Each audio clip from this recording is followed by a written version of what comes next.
સ્વામિનારાયણ ગુરુકુલના અનુપમ સ્વરૂપ સ્વામીએ મોટો બફાટ કર્યો છે. સ્વામીએ બફાટ કરતાં કહ્યું છે કે નવરાત્રિ નહીં પણ લવરાત્રિ છે. અમદાવાદના વસ્ત્રાલમાં મહાદેવનગરમાં આવેલા સ્વામિનારાયણ ગુરુકુલના અનુપમ સ્વરૂપદાસ સ્વામીએ નવરાત્રિ પર બફાટ કરતો વિડીયો સોશિયલ મીડિયામાં મૂક્યો છે. જેમાં તેમણે જણાવ્યું હતું કે આ નવરાત્રિ નહીં પણ લવરાત્રિ છે. માતાજીની પૂજા નહીં પણ વાસનાના પૂજારીઓ પૂજાના દિવસોમાં આવ્યા છે.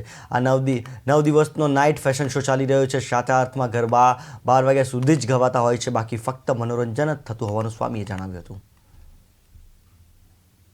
ફક્ત અને ફક્ત નવરાત્રિની, આપણી નવરાત્રિની અને સ્પેશિયલી હાલના સમયમાં ઉજવાતી કેવળ નામ માત્રની નવરાત્રિની. અરે ઓ ગુજરાતીઓ, તમારા પ્રિય તહેવાર નવરાત્રિને લોકો શું કહે છે ખબર છે? કોઈ એમ કહે છે કે આ નવરાત્રિ નહીં પણ એ તો લવરાત્રિ છે, લવરાત્રિ. કોઈ વળી એમ કહે છે કે 9 દિવસનો નાઇટ ફેશન શો છે, એથી વિશેષ બીજું કશું જ નથી. કોઈ વળી એમ કહે છે કે માતાજીની પૂજાના નહીં પણ વાસનાના પૂજારીઓની પૂજાના દિવસો આવ્યા. તો વળી કોઈ એમ કહે છે કે બાળી ભોળી દીકરીઓને બગાડવાનું જાહેર આમંત્રણ, અને પણ લીગલ નોટિસ સાથે. અરે હદ તો ત્યારે થઈ કે જ્યારે મેં આ વાંચ્યું. પોસ્ટ હતી કે સમાજનું સૌથી મોટું દૂષણ એટલે છૂટાછેડા. તો એ છૂટાછેડા થવાનું મુખ્ય કારણ શું હોઈ શકે?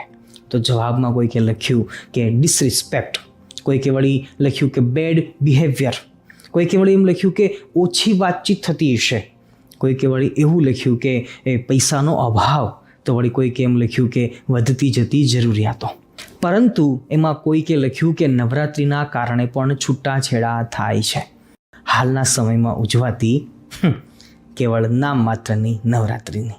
અરે ઓ ગુજરાતીઓ, તમારા પ્રિય તહેવાર નવરાત્રિને લોકો શું કહે છે ખબર છે? કોઈ એમ કહે છે કે આ નવરાત્રિ નહીં પણ એ તો લવરાત્રિ છે, લવરાત્રિ.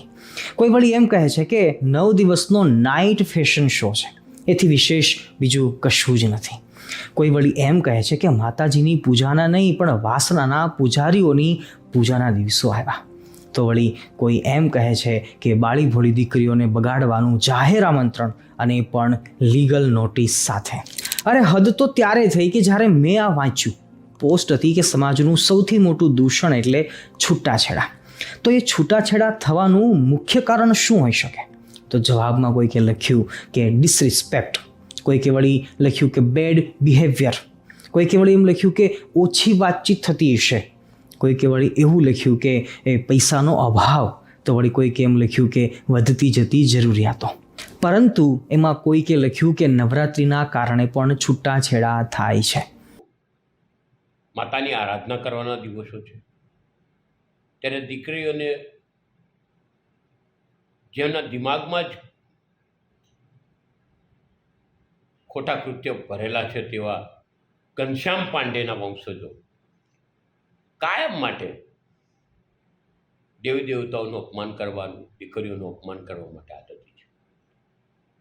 એમના આત્મામાં જે વાત હતી ને તે બહાર લાવ્યા.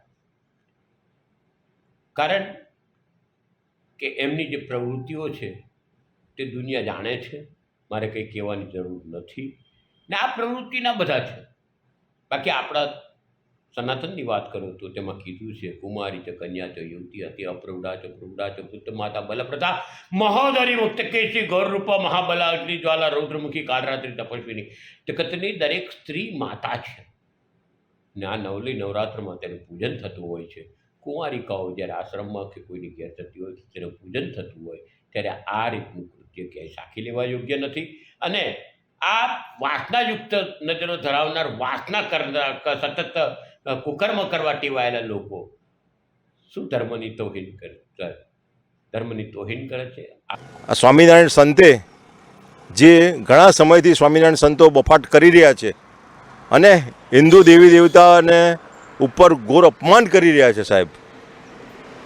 તો વિશ્વ હિન્દુ પરિષદ એવી સંસ્થા છે કે જ્યાં જ્યાં હિન્દુઓનું આસ્થાનું કેન્દ્ર છે એમને છીનવાતું હોય તો ત્યાં વિશ્વ હિન્દુ પરિષદ સમાજ અને બજરંગ દળ પોતે જોડે જ હોય છે. તો નવરાત્રિ એક માતાજીનો પવિત્ર તહેવાર છે. 9 દિવસની જેમ વિધર્મીઓના પણ તહેવાર હોય છે એ રીતે આ નવરાત્રિ પણ હિન્દુઓના તહેવાર છે. બરાબર છે.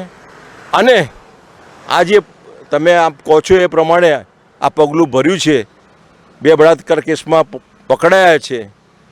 મને એવું લાગતું નથી કે હિન્દુ હોય, પણ આ વિધર્મીઓનું જ કામ છે એવું મને સ્પષ્ટ લાગે છે.